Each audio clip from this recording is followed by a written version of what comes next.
Le 13 mars, des avions de guerre russes ont bombardé une base dans l'ouest de l'Ukraine, qui, depuis le début de la guerre, avait été utilisée pour armer et former des centaines de combattants étrangers à déployer sur les lignes de front. Quelques jours auparavant, nous avions rencontré certains de ces combattants à leur arrivée en Ukraine et nous avions parlé avec eux de leur motivation à combattre la Russie. Si je dois me battre, je le ferai. J'ai peur pour l'Ukraine.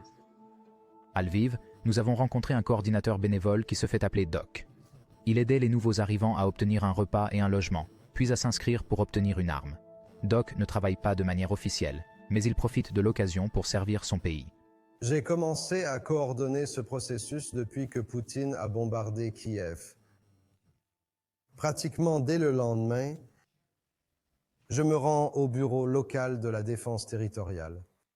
J'ai compris que je devais faire quelque chose d'utile pour le pays, inviter mes amis de l'étranger et organiser une certaine logistique ici pour obtenir des volontaires pour nous aider. Sans interruption, tous les amis de l'Ukraine qui veulent se joindre à la défense. Après l'invasion russe, le président ukrainien a appelé les étrangers à rejoindre la Légion internationale de défense nouvellement créée pour renforcer l'armée du pays. Il les a tous salués comme des héros. Gloire à tous ceux qui défendent l'Ukraine aujourd'hui. Vous êtes des héros. Des milliers de personnes du monde entier ont répondu à cet appel. Certains rejoignent les forces armées ukrainiennes. D'autres essaient de se rendre au combat par leurs propres moyens. D'accord, allons-y. Où est la base? Ah, d'accord. J'avais déjà été au Moyen-Orient avant de combattre ISIS pendant 3 ans avec la milice et l'armée kurde. Lorsque cela s'est produit, j'ai ressenti les mêmes raisons que celles qui m'avaient poussé à aller combattre la terreur d'ISIS. Des gens souffraient et mouraient sans raison, sans respect pour les civils, pour les enfants, pour qui que ce soit. Je ne peux pas changer le monde. Je peux contribuer à défendre le monde. Je pense que c'est une bonne chose pour les volontaires comme moi. Des mercenaires, vous voyez? Des mercenaires professionnels.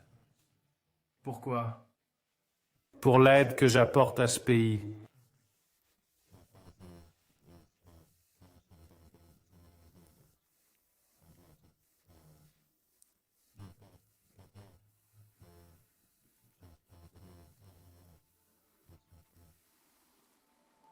En marchant dans les rues, les volontaires ont été abordés par d'autres étrangers désireux d'apporter leur aide.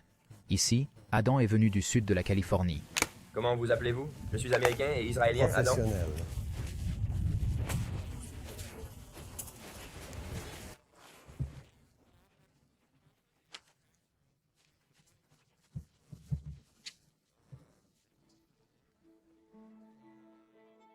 Impatients d'en découdre, Jesper, Ricardo et Pedro décident de quitter Doc et sont recrutés pour rejoindre l'armée officielle. Ils se rendent à la base d'entraînement qui sera ensuite attaquée. Pendant ce temps, Doc accueille de nouveaux volontaires, 2 Américains et un Espagnol. Les gars qui ne sont pas vraiment compétents vont dans l'armée. Ceux qui ne sont pas vraiment compétents vont dans la branche humanitaire. Nous avons pris l'avion pour New York, puis pour la Pologne. Nous avons ensuite pris un Flixbus pour traverser la frontière. Ensuite, nous sommes arrivés à Lviv. Nous sommes restés un peu ici, puis j'ai rencontré ces gars-là. Et maintenant, nous sommes en route vers le bureau militaire pour nous faire enrôler. J'ai fait quelque chose de similaire quand j'avais 19 ans. Je suis allé en Irak pour m'engager dans la MSJ. Ce n'est donc pas la première fois que je voyage à l'étranger et que je me rends dans une zone dangereuse. C'est après que nous avons organisé toutes nos munitions et autres. Nous avions aussi quelques vieilles grenades russes à l'arrière lorsque nous étions là-bas. J'ai travaillé dans un endroit appelé Taco Bell. C'est un fast-food aux États-Unis. C'est très facile pour moi d'économiser de l'argent, et j'ai vu tout ce qui se passait ici. J'ai décidé de prendre cet argent, d'acheter un billet d'avion et de venir ici.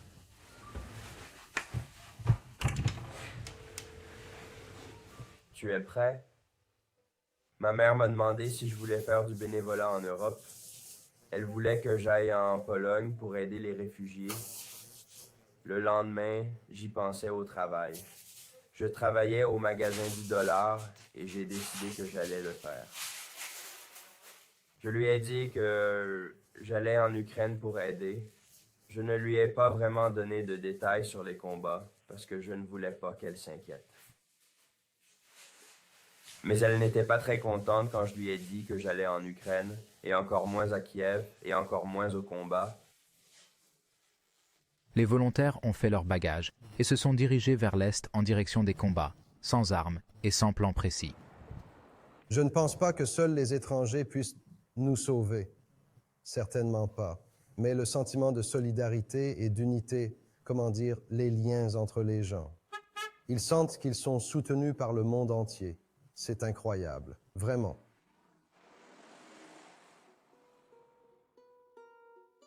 Pour les combattants étrangers qui se sont rendus au centre d'entraînement, la guerre n'a pas tardé à les trouver. Après les bombardements, Pedro, Ricardo et Jesper ont été évacués vers la Pologne, où ils décident maintenant de ce qu'ils vont faire. Et j'ai abandonné ma fierté. Mais parfois, il vaut mieux vivre pour se battre un jour de plus que de mourir sous les bombes pour rien. Qu'est-ce que je peux faire ? Adam s'est rendu à Kiev par ses propres moyens et s'est engagé dans la Légion internationale, où il dit qu'il recevra l'équivalent de 3 000 $ par mois. Pas nécessairement en première ligne, mais je veux être là où il y a de l'action. Je suis venu pour défendre l'Ukraine avec mes mains. Victor et Draven sont également arrivés à Kiev avec Doc et essaient de déterminer comment ils peuvent apporter une aide humanitaire.